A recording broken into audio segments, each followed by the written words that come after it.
Hello, it's been a long time since I've posted anything on here. Mind you, the definition of a long time on this channel is 6 months plus, so it's not been a long time, but it's been a while. So, I am still in lockdown, so I am high risk and shielding. So shielding is a government initiative in the UK for people who are classed as high risk and have factors which mean if they get COVID-19 that they would be quite likely to have severe symptoms of it. So I have been following all those procedures. I haven't left the house in about 70 or 80 days. I've lost count, and I've done that on purpose because I found being that I am on day 73 or whatever was quite bad for my mental health, because I don't know when I'm going to be able to leave the house again unless there's a vaccine, which is quite a daunting prospect. All in all, I'm doing okay. My mental health has been really terrible, and I have been accessing services for that. They're weaning away from me now, I think, because I am doing a little bit better, but I am quite worried because I don't want to be left without support, and it's really complicated because I've got physical disabilities as well as mental health issues. A lot of services are refusing referrals for me. They're saying, well, you're very complex, we don't think we can deal with physical and mental health that's very complex at the same time. Essentially, I just need trauma therapy. I've talked about it on this channel before.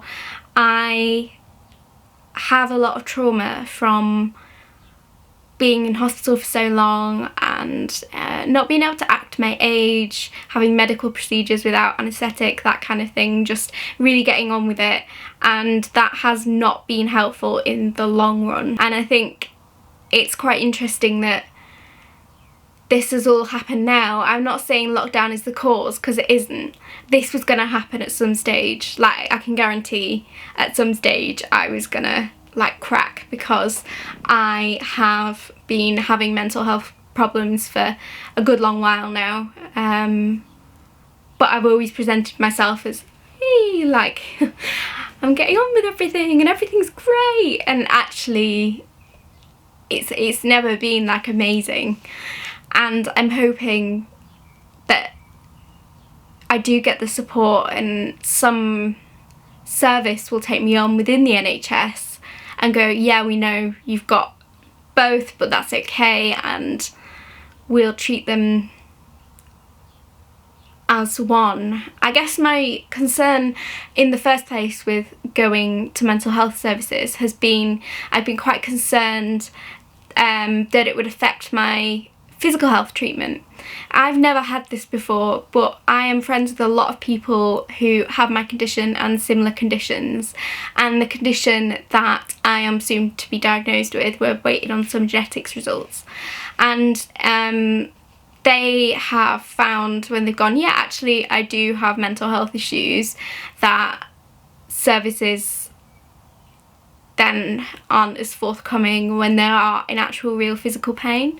I haven't found that so far, which is such a relief. I've got an amazing GP who is really lovely and I really trust, and I've got a few things in the pipeline which are really exciting. I've had emails off big festivals to appear this year, and I am working on an audio commission, I'm a poetry commission, and I am starting a master's in September. So that probably seems quite sudden, but I have talked on this channel quite a lot about my grief surrounding the lost opportunities of having a normal teenagehood, and that for me included uni. So I do not have an undergraduate degree, and I am going straight into a master's.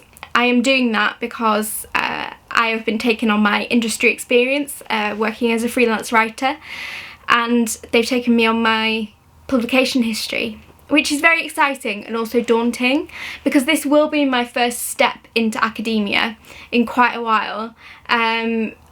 I have been around their library a lot, and it is a very satisfying library. It is absolutely huge.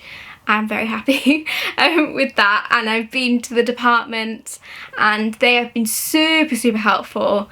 I've been in touch with them about the possibility of COVID-19 continuing and me being unable to make it into uni in September, and they have been like, look, it's fine, you can Microsoft Teams in, we will sort it. So I am really, really relieved that all of that is still going ahead, because that is going to be a very exciting thing. So I'm going to be focusing on poetry and life writing, which are two things I'm doing at the moment, but I really want to develop my skills over the next few years and write a collection and just really make a go of this as a career. And I'm well aware that academia isn't this kind of cure-all or the only answer to get into the industry. The fact that I am working freelance at the minute shows that I don't need that, but I really wanted some accountability and also that environment, just being around people my own age with exactly the same interests. I'm involved with a scheme called the Writing Squad, which has just been incredible, and that has been surrounding myself with young people who are also writers and writing as their career, and that has really spurred me on into looking at other opportunities and how things I can take from that forward with me. I used to feel quite inadequate when it came to academic things because I don't have an A-level in English, so I have an AS in sociology and an A-level in health and social care. I chose to do that because at the time my health burdens were really, really huge. We didn't have a proper diagnosis. Saying that, school were brilliant, and they actually helped me fill in my application to go to uni even all these years later. I feel really reassured that I'm going to be able to manage the workload, and I think part of that is that I have confidence in myself now.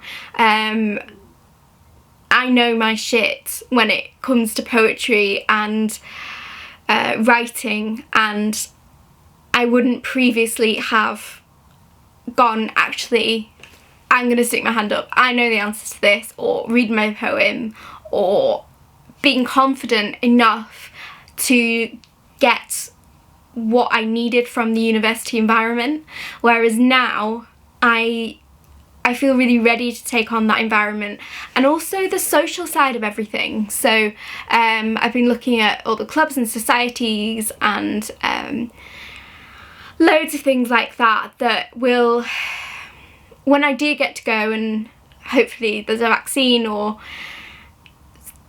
I don't know, there's a lack of cases or something, and I can actually go physically into uni, I'm really looking forward to making those in-person bonds and making those young people experiences.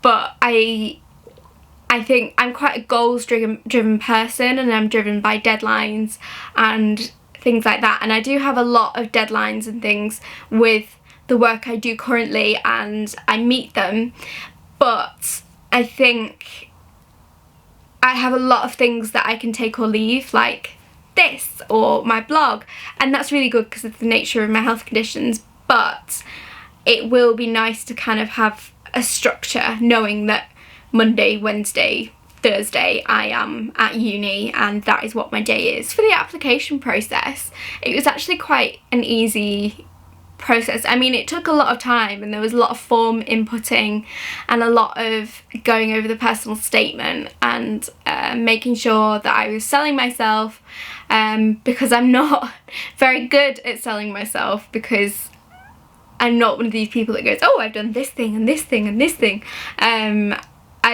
I am someone that would rather undersay rather than oversay.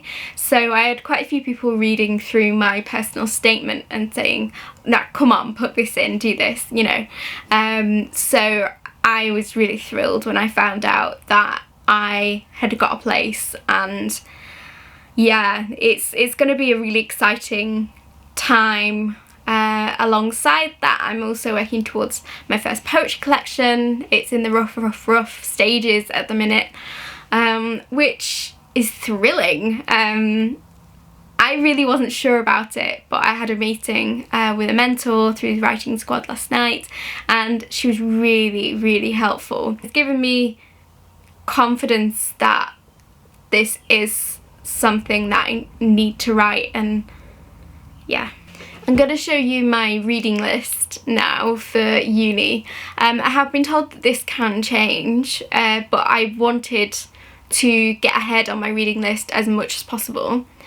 This actually isn't my bookshelf, so I have taken over the shed while we're in lockdown. So I've got some shelves in here, and I've put some of the uni books in here, the ones that I need to read, and I've done that because I stick a purple sticker on books I've read. That this reading list can change, but I have decided to invest and get ahead now while I have lots of energy and lots of time, rather than waiting until September and the course and blah, blah, blah. So I'm trying really hard to be organised and do my best at this masters. I can't believe I'm saying I'm doing a masters.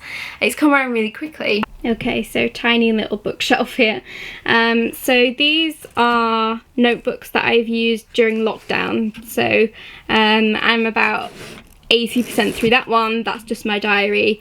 They're 2 notebooks. I've got 7 Harry Potter moleskins that I got for Christmas, so I'm using them throughout lockdown. I thought that was quite a nice way of using them.